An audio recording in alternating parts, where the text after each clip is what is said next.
welcome to my YouTube channel where we are walking through healthy relationships in this series. I'm so excited to bring this topic to you because it is such a passionate topic for me. If you have not gotten a copy of my book, To Love and to Be Loved, you're going to want to get a copy of that. You can go to my website, get a copy of it there. You can go directly to Amazon. Just put in To Love and to Be Loved, Establishing Healthy Relationships. Put in my name, Lisa Schwarz. Never put the T in my last name because there is no T in it. But if this is your first time here, click that subscribe button, hit that notification bell, leave me a comment. Make sure you like this video, do all the things because I want to stay connected with you.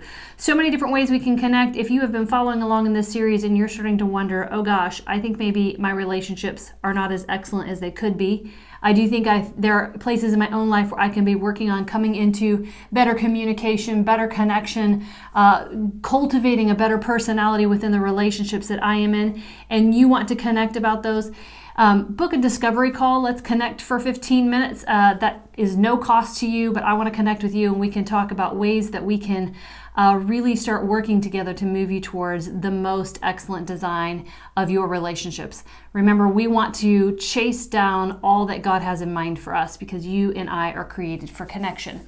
Now, we have talked about the traits of a healthy relationship. We have talked about the traits of an unhealthy relationship. We have talked about the fact that we are created for connection, and today we're going to start moving into the fact how to redefine your relationships. So one of the things that I believe is super important in learning to redefine your relationships is recognizing no matter how long you have been in a relationship, no matter what the pattern is, it is never too late to change that pattern. Now, it is obviously much easier if you have the partnership with the person that you are in relationship with. But if that is not the case, we're going to be talking about that as well. So if it's just you who is like, this is not a good relationship. I know I've worked with a lot of women who have really bad relationships with their mom or a really bad relationship with their dad. And mom and dad aren't really necessarily hip on making changes. Maybe you've just come to know the Lord and you're starting to see some toxicity in your current relationships and you don't want to lose that relationship, but you do want to change some of the patterns. You do want to change the personality of that relationship. Be of good cheer because I am going to be walking you through things that you can be doing to begin cultivating those changes. So that is the first thing I want you to realize is when you are ready for change, number one, it is not too late. Number two, it can just involve you to change that pattern. Now, you can only do what you can do. But the point is don't use the fact that this other person isn't willing to change as an excuse to not change the relationship. Because most of the time, our relationships are toxic because of how they affect us, not necessarily because of how they're affecting the other person or what the other person is doing. So we can't change the other person's behavior. We can't change their mindset. We can't change their attitude. But what we can do is we can change how it influences us, how it affects us, how it impacts our identity in a moment. So let's be honest, a lot of times we allow our relationships to impact our identity. Those are the things that we can control. So because I'm not sitting across the room from you and I can't really discuss, the depths of your relationship and whether or not it is abusive, not abusive, I don't want to be ignorant and counsel you to do something based on what I don't know. But what I do know is you are the one who is watching this video, and so you are the one that I am talking to and things that you can be doing to begin cultivating changes. So I want to say that very clearly. I do believe that there is power in really enforcing change in your current relationships. Remember, we are talking about every relationship. We are not just talking about marriage, but we are including marriage in that as well. I believe, I think I mentioned in the last episode, I believe that one of the reasons why we have such a high rate of divorce, especially even in the church, is because we don't know how to set healthy boundaries. We don't know how to cultivate change. At some point, we come into this recognition that my marriage is not the best, or it's abusive, or it's unhealthy in some form or fashion. And instead of really pressing in, making changes, enforcing change in the relationship through healthy boundaries, sometimes it's easier that we just put up a wall and we just cut off that relationship. Hence, we end up in divorce. So if you have not watched the last episode, go back and watch that. I shared a little bit about Brad and I and how we kind of came to this place where we're like, oh, there are some changes we need to make in our relationship, and we really engaged in changing the personality of our relationship by focusing on each one of us individually, and then coming back to each other and really working. And when I say working to change unhealthy patterns that we were stuck in. And so that required a lot of partnership, and it required a lot of intentionality, but it worked. I want to talk about your relationship pattern. So you've heard me say a lot about the personality of a relationship. So every relationship establishes a personality, and that personality is established by the patterns of each person in the relationship. So you were brought up under a system that taught you certain behaviors. It taught you through established core beliefs, and because of your core beliefs, you have established certain behaviors within relationships. Now, if you're like, I have no idea what she's talking about, pick up a copy of my book, Enforcing You, where I talk about your system plus your experience is what equals your core beliefs. So, let me give you a really practical example. If I was raised up being rejected by my father, or I had to be perfect in order to receive love from my father. In other words, it was conditional. If I didn't keep my room clean, if I didn't get good grades, if I didn't behave appropriately, then love was withheld from me.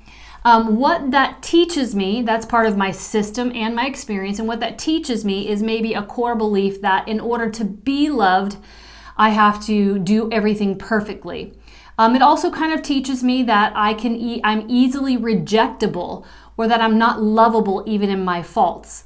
I therefore then establish a pattern in relationships that maybe is operating in fear, where I want to be perfect. And so maybe I establish where I don't feel free to be totally transparent or honest in relationships because I'm afraid this person isn't going to love me or accept me if I'm not perfect. And so this can translate several different ways depending on who you are. But the point is we establish patterns in our relationships based on our experience and our system growing up. And then we take that pattern into every relationship that we have. Now, let's say it's in marriage, because that's a popular relationship. Let's say I marry somebody who also feels the same way. And we get stuck into this, we develop this personality that we're easily rejected, and we often both feel rejected, and neither one of us feels safe to pursue love to one another, and because we're afraid we're going to be rejected, and in our fear of not pursuing love, we're actually cultivating the rejection in the other person, and so goes the crazy in this relationship. I also might build friendships where I'm a little bit needy. I feel like I'm jealous when somebody is hanging out without me. I have FOMO. I feel like I have to be better, and I feel like I have to prove myself. And so again, that therefore then impacts the person I'm in relationship with. And depending on what their system is, what their experience is, they will respond to me one way or another. But the point is we all bring patterns, we all bring ideas, core beliefs into our relationships based on our system and based on our experience. So one of the things that we need to recognize is our part and the crap that we bring into relationships. So we've talked a lot about the baggage, right, that you bring into relationships. And your baggage plus the other person's baggage equals a storage room full of unhealth a lot of times. And so you need to recognize that you need to go back and sometimes ask yourself, why do I believe what I believe? Why do I behave the way I do in my relationships? And really go deep in recognizing, oh, you know what? I do often respond this way because I am starting to recognize that I struggle with feeling rejected because of my past, even though this person has never actually done something to reject me.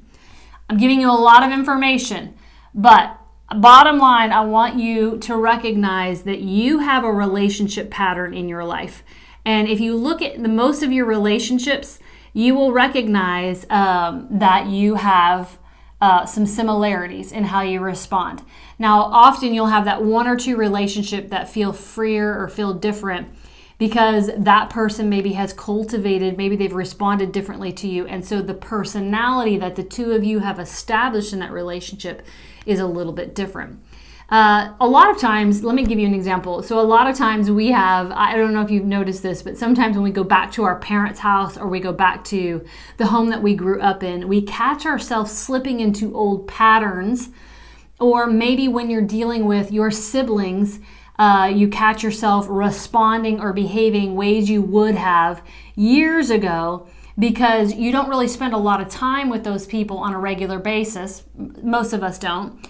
And so you still kind of fall into the personality of who you were 15 years ago, even though now as an adult, you have a totally different personality. And so, but the pattern of the relationship was established way back here.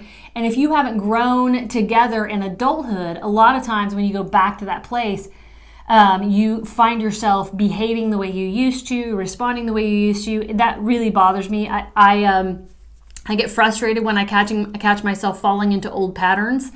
When I'm like, that's not who I am anymore. And it's difficult because when it's a relationship from your past, right? Because when you go back into that relationship, you immediately slip back into that rut of that personality. So it's important for you to recognize that often those people have changed as well. So sometimes we don't want to engage in relationships from 15 or 20 years ago, but we have to recognize that just as God has been working things out in our lives, He has probably been working out things in that other person's life as well. So this is just an example of how we often fall into the pattern instead of falling into who we want to be in a moment. Now, let's take a moment and define the personality of a particular relationship. So I heard it once broken into these three categories. So sometimes when we feel like, I'm in a really bad relationship, a lot of times in the counseling room, what I will say is, would you describe this relationship as being difficult, disappointing, or destructive? So I want you to kind of take a moment. If you need to push the pause button, write those three down: difficult, disappointing, or destructive. Now, I want you to ask yourself this, because a lot of times in our relationships, we assume that a relationship is abusive when the reality is maybe it's just difficult or it's disappointing. Let's be honest, when a lot of us enter into a relationship, particularly when we enter into marriage, we have expectations. I try to tell people that your expectation is a predetermined disappointment. So be ready and be prepared that you might go through some disappointing seasons, that things don't turn out quite the way you thought they were going to. And just because you are in a relationship that is disappointing does not mean it is destructive. Same thing with difficult. You might be in a very difficult relationship. It's difficult for us to communicate. He's very quiet. He seems to feel, he hardly responds to me, whatever it is. That is difficult. That doesn't necessarily mean it is destructive. Now, that is not to dismiss the fact that sometimes that does not feel destructive. Sometimes it feels destructive when I'm being ignored, especially if I'm coming in with a pattern that I struggle with, rejection, right? Because when I'm being ignored, I easily perceive rejection when the reality or the truth is maybe the other person is just having a bad day. Maybe they're just tired. Maybe they're just not feeling well. Or maybe they are a self-reflective person and they're processing internally and therefore they're not communicating a whole lot externally. That doesn't necessarily mean that they are rejecting you or it's destructive to who you are or to your identity. It just means it's difficult. Now, there are times when we can allow those types of behaviors and those types of patterns to become destructive because we allow that to begin to define who I am. And this is again where I'm constantly going to be pointing my finger back at you. You have to recognize, even if someone is legitimately rejecting me, I do not need to let that define me. I can take that to the Lord and say, look, this person, whether they are or they are not genuinely rejecting me, it feels as though they're genuinely rejecting me. But God, you say, I am wholly loved. I am wholly accepted. I am loved unconditionally, that you have received me, that you adopted me before the foundations of the earth, that your eye is upon me, that you're pointing at me, that you see me in all things. These are my truths. And so I can say, God, whether or not this person is or is not rejecting me, I choose to respond to a spirit of acceptance and a spirit of love. Now, notice that I said, I choose to respond. I choose to respond. I choose to respond to the Spirit of God in me versus the spirit that I'm facing. Okay, so I'm going to put a pin in that because we're going to go down that path here in a minute. But I want to finish talking about this difficult, disappointing, and destructive. So in James 1:2-4, it says, My brethren, count it all joy when you fall into various trials, knowing that the testing of your faith produces patience. But let patience have its perfect work, that you may be perfect, complete, lacking in nothing. God allows challenges into our lives, especially through relationships. It's kind of like, what was it, Kermit the Frog that used to, or no, it was Miss Piggy that saying you can't live with them, you can't live without them, talking about men. Well, that's kind of how a relationship is, right? Like sometimes they're the most difficult places in our life, but they're also the most wonderful places in our lives. And God is going to use relationships to refine us and to grow us. He is unwilling to leave us complete. That's what that passage is saying, having its perfect work. So he allows trials and tribulations to work things out in our lives because he is not willing that we would be incomplete. He wants us to be perfected, lacking in nothing. That's what this passage is talking about. Now, if I believe that God is using every trial and tribulation to perfect me, that I would not be incomplete, then I would automatically consider it all joy. So we read this passage sometimes and we think, God is commanding me to just consider it joy I'm just going to consider it joy. And we kind of follow this legalistically. But there's an invitation here to say, look, if you understand the beauty of how I use challenges, particularly through relationships for this episode, particularly through relationships, if you understand how I'm using the difficulty or the disappointment in order to refine you and grow you, then you would really press into that and you would embrace it and you would find it joy. You would consider it joy. That doesn't mean I'm enjoying it. It just means I find joy in the process because I know that God is working things out. Now, notice I did not talk about destructive. Now, this is where you have to be, if you feel the relationship is destructive, reflect back on some of the episodes where I talked about forms of unhealthy relationships. And ask yourself, is the relationship destructive physically, mentally, emotionally, or spiritually? If you're currently in a physically destructive relationship, I'm going to tell you need to seek safety ASAP, 100%. If you're in an emotional destructive, mentally destructive, I'm going to tell you need to seek counsel ASAP. Ask somebody who is going to be able to help you really recognize, is this destructiveness? Because again, remember, sometimes we feel like it's destructive, but it's not genuinely destructive.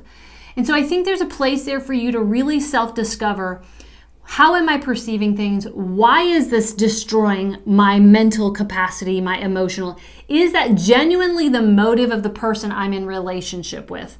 Or is it just the way that person impacts me? Now, let me pause for a moment and tell you, I have been in some friendships before. Sometimes we have those friends that are just super intense and they're intense and they're very passionate and maybe they're an 8 on the Enneagram and so they're really aggressive, like they're the challenger.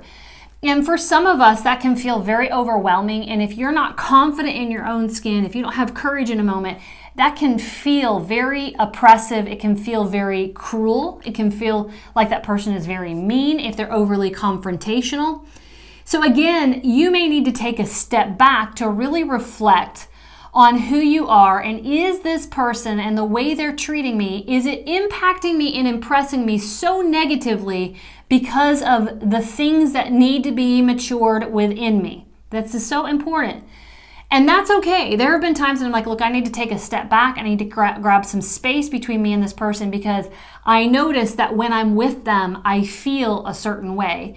And I need to work that out. That's not their problem. That's for me to work out. So again, these are places where you need to possibly seek counsel, talk these things out, book that discovery call so I can talk it out with you. But more often than not, people who are actually genuinely in an abusive relationship are more likely to not see it than they are to see it.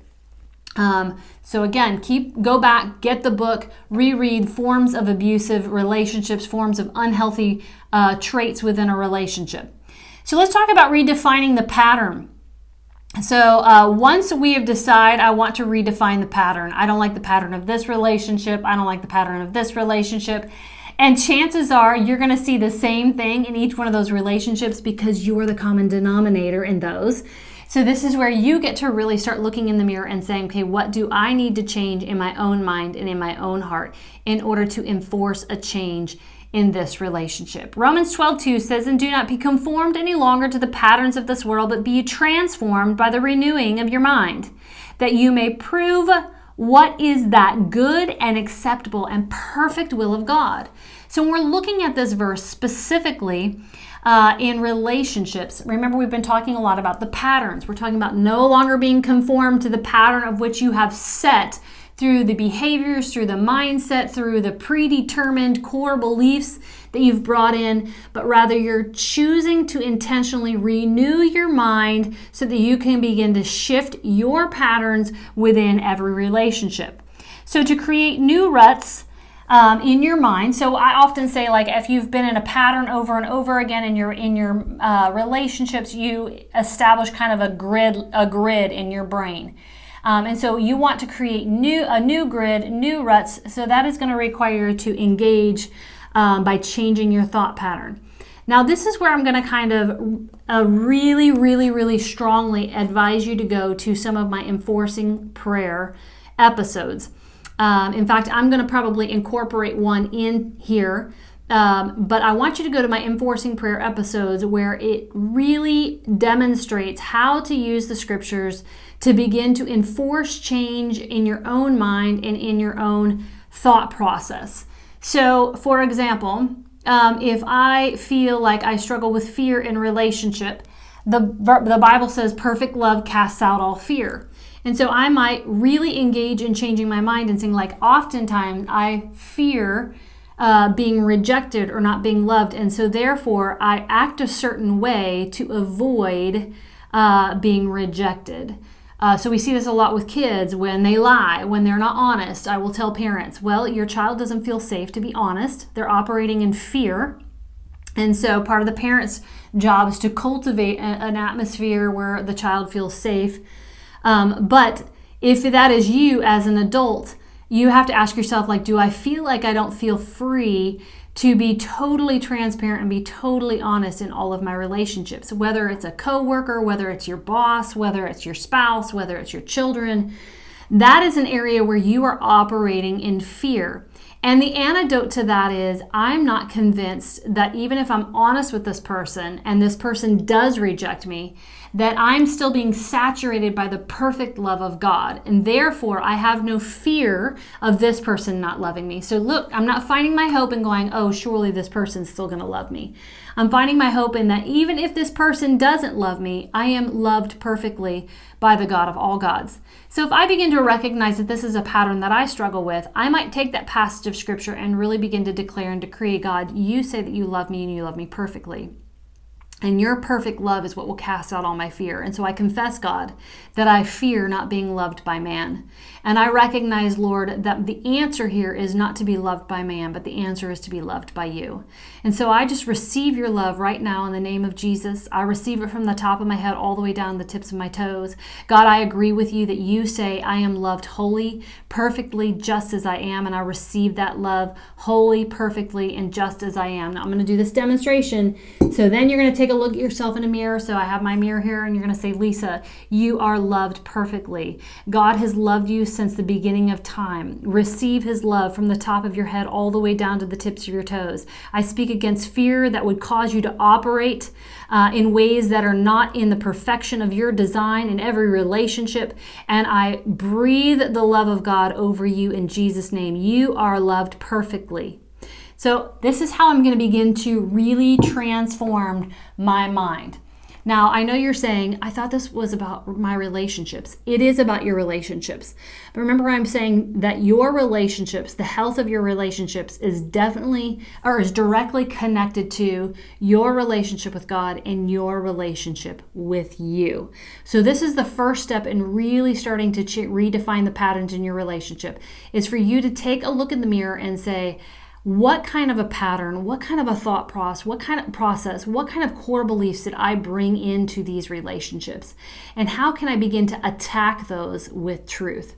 Okay, so this is your action item for this episode. Now, I know I started to talk about mirroring spirits. I'm going to go into that in the next episode because we are out of time for today. So get a copy of my book, To Love and to Be Loved, Establishing Healthy Relationships. Take some time going over to those episodes, looking at the enforcing prayer episodes. Let those really guide you, navigate you, and direct you into really start transforming your mind, attacking those core lies, attacking those core beliefs that have brought unhealthy patterns into your current relationships. All right, you guys, that sums it up for today. Remember, enforcing purpose. It starts with you.